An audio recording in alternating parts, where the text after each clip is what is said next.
ஆன்மீக சாதகன் சத்சங்கத்தில் மட்டுமே வாழ்ந்து கொண்டிருந்தால் ஞானியாக முடியுமா? சத்சங்கத்தில் கேட்டு தெரிந்து கொண்ட விஷயத்தை நிஜ வாழ்க்கையில் நாம் அனுபவிக்கும் போது மட்டும்தானே நாம் மேலும் மேலும் அடுத்ததாக முன்னேற்ற படிகளில் செல்ல முடியும்.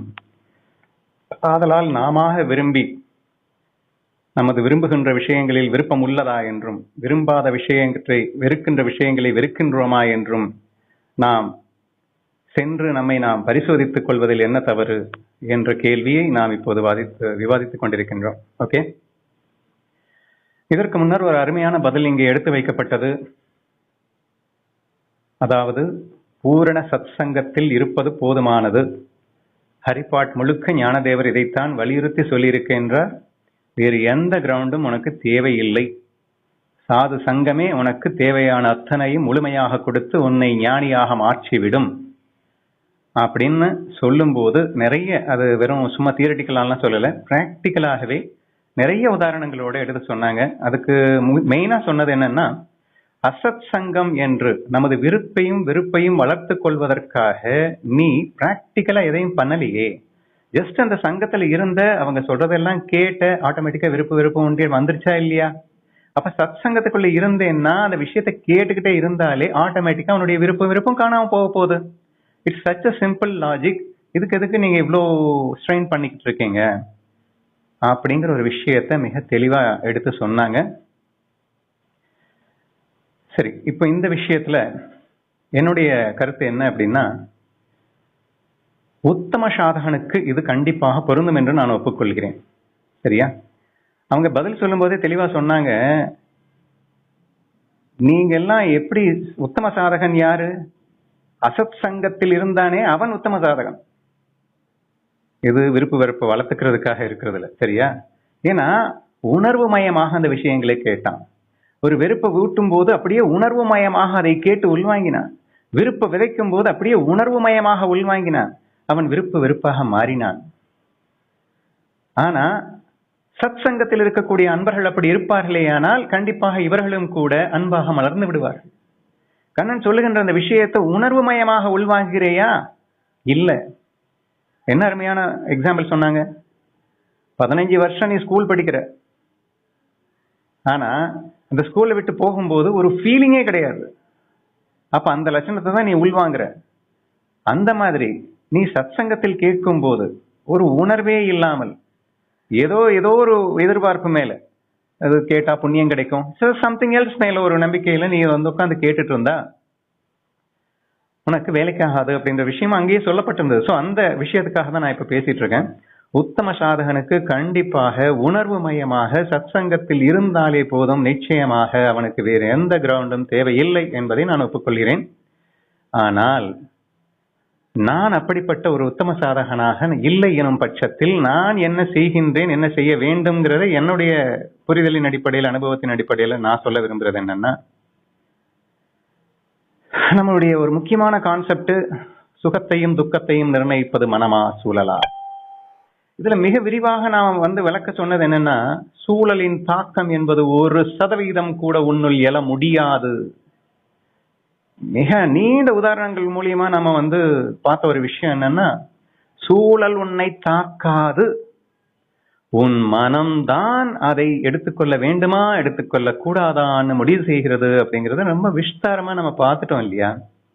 அப்போ இப்ப சத் சங்கம் என்பது ஒரு சூழல் தானே.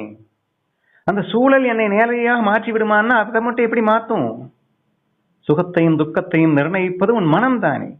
சத் சங்கம் கொடுக்கின்ற அற்புதமான விஷயங்களை கிரகித்து அதை உனக்குள் எடுத்து சென்று அதை நீ அனுபவிக்க வேண்டும் என்று முடிவு செய்ய வேண்டியது உன் மனம் தானே. அது உத்தம சாதகனுக்கு இருக்கும். அந்த மனம் இல்லாத வரைக்கும் நீ சத் சங்கத்துல சும்மா கேட்டுக்கிட்டே இருக்கிறதுனால ஒரு பிரயோஜனமும் இல்லை. சரி, அப்ப கொஞ்சம் மந்தாதிகாரியா இருக்கேன், அந்த அளவுக்கு உத்தம சாதகன் இல்லை, உணர்வு மயமா கேட்கல, இப்ப என்னங்க பண்ண சொல்றீங்க அப்படின்னா,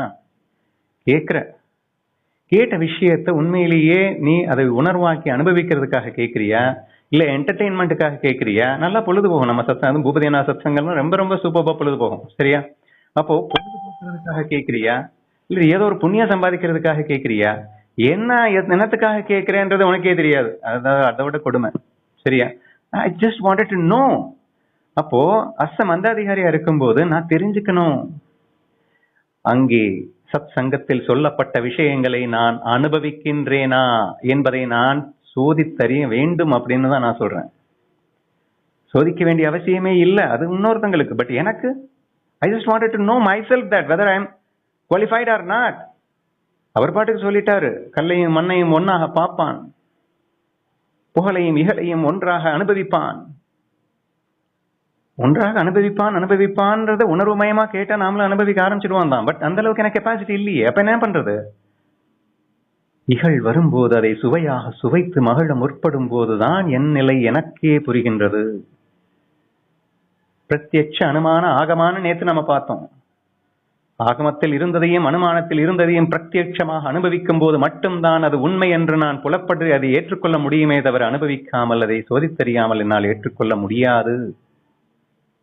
அப்ப கண்டிப்பாக அனுபவம் என்பது இங்கே அவசியப்படுகின்றது. அனுபவிக்கத்தான் என்னுள் இருக்கின்ற அந்த ஞானம் மெருகேறுகின்றது என்பதை நான் உறுதியாக சொல்ல முடியும். எக்ஸாம்பிள் சொல்றேன், கேட்டுக்கோங்க. ஒரு நீச்சல் கத்துக்கணும்னு போறானா ஒருத்தன். போகும்போது அங்க வாத்தியார் சொல்லி கொடுக்கிறாரு, இந்த மாதிரிப்பா இந்த உடம்புனுடைய ஸ்ட்ரக்சர் என்ன, தன்மை என்ன. ஸோ மூச்சு காத்து உள்ள இழுக்கும் போது பாடி லேஸ் ஆயிடும், அப்போ ஈஸியா ஃப்ளோட் ஆகலாம். So lot of things has been explain. எல்லாத்தையும் கேட்டுட்டு இருக்கான். உணர்வுமயமாக உள்வாங்கினால் குதிச்சதும் மறப்பான். Of course I agree. எல்லாருக்கும் அந்த கெப்பாசிட்டி இருக்கான்னு நினைக்கிறீங்க நீங்க? அந்த அளவுக்கு கெப்பாசிட்டி எல்லாம் இருக்கிற மாதிரி எனக்கு ஃபீல் ஆகல. அப்ப நீ கேட்கும் போது முழுசா உணர்வுமயமா இருந்தா தான் 100% ரிசீவ் பண்ண முடியும். உணர்வுமயமா இல்லாதப்போ ஏதோ ஒரு 50% உள்ள போகும். 50% உள்ள போனதும் நீ இப்போ நான் கற்றுக்கொண்ட விஷயங்கள் உண்மைதானா என்று சோதித்தறிவதற்கு நீ குதிக்க வேண்டும். தண்ணியில குதிச்சு உள்ள போகும்போதுதான் தெரியும், நீ அப்ளை பண்ணுவ, அந்த அப்ளிகேஷன்ல நிறைய கோளாறு வரும். ஆஹா, தப்பா புரிஞ்சுட்டு இருக்கேன், என்னால சரியா அப்ளை பண்ண முடியலையே. அப்ப பிராக்டிக்கல் எக்ஸ்பீரியன்ஸ் ஆகும்போது மட்டும்தான் you can able to understand your self. உனக்குள்ள எந்த அளவுக்கு ஞானம் அங்கே செயல்படுகிறது என்பதையே உன்னால் உணர முடியும். குதிக்காமலேயே உணர்கின்ற அந்த நிலை உனக்கு இருந்தா வச்சுக்கோ. பட் இல்லாதவனுக்கு என்ன செய்யறது? சோ கண்டிப்பா குதிக்கணும். குதிச்சு தெரிஞ்சுக்கிட்டா மட்டும்தான் அதுல ஜெயிக்க முடியும். ஸோ ப்ராக்டிக்கல் எக்ஸ்பீரியன்ஸ் இல்லாமலே நான் ஜெயிக்க முடியும் அப்படிங்கிறது எனக்கு தோணல. ஸோ அதனால கண்டிப்பாக நீங்க ப்ராக்டிக்கலா அனுபவிச்சே ஆகணும் என்பதை நான் மீண்டும் மீண்டும் வலியுறுத்தி சொல்வேன். ஓகேவா? அப்போ practice ground is not only enough, you need a real ground. ஃபீல்டுக்குள்ள கண்டிப்பா போகணும். போய் அங்க போனாதான் உனக்கு தெரியும் என்பது நான் அனித்தரமாக சொல்ல விரும்புகின்றேன். இப்போ அடுத்து முக்கியமான கேள்வி என்னன்னா, விரும்புகின்ற விஷயங்களுக்கு போகாதே, வெறுக்கின்ற விஷயங்களுக்கு மட்டும் நீ பிராக்டிகல் கிரவுண்டுக்கு போகுங்கள் என்ற ஒரு வாதம் அடுத்ததாக நான் சொல்ல வேண்டும். அடிக்கடி உங்ககிட்ட நான் ஒரு வாதத்தை சொல்லுவேன், வெல்கம் தி டிஃபிகல்டிஸ் என்று. சோ எவன் ஒருவன் துன்பங்களை சகித்துக் கொள்ள, வரவேற்று கொள்ள, ஆனந்தமாக ஏற்றுக்கொள்ள தயாராகின்றானோ அவன் ஒருவன் தான் அவன் அடுத்த படிக்கு போக முடியும். இதை நான் டெய்லி சொல்லிட்டு இருக்கிற விஷயம் அப்படிங்கிறது உங்களுக்கு தெரியும். தயவு செய்து நல்லா புரிஞ்சுக்கோங்க. விருப்புக்கும் வெறுப்புக்கும் சேர்ந்தே தான் வெல்கம் தி டிஃபிகல்டிஸ் சொல்லிட்டு இருக்கேன். உங்களுக்கு பிடிக்காத விஷயத்தை மட்டும் வெல்கம் பண்ணுங்கன்னு சொல்லல. பிடிச்ச விஷயத்திலிருந்து ஒதுங்கி நிக்கிறது எவ்வளவு பெரிய டிஃபிகல்ட்டி தெரியுமா? நாக்குல சொட்ட எச்சில் ஊறக்கூடிய அளவுக்கு அடிக்ஷன்ல இருக்கக்கூடிய ஒரு பொருளை, வஸ்துவை முன்னாடி வச்சுக்கிட்டு நீ சாப்பிடாம இருக்கிறது எவ்வளவு பெரிய டிஃபிகல்ட்டி தெரியுமா? எப்ப சொன்ன டிஃபிகல்ட்டி இல்லைன்னு யார் சொன்னது?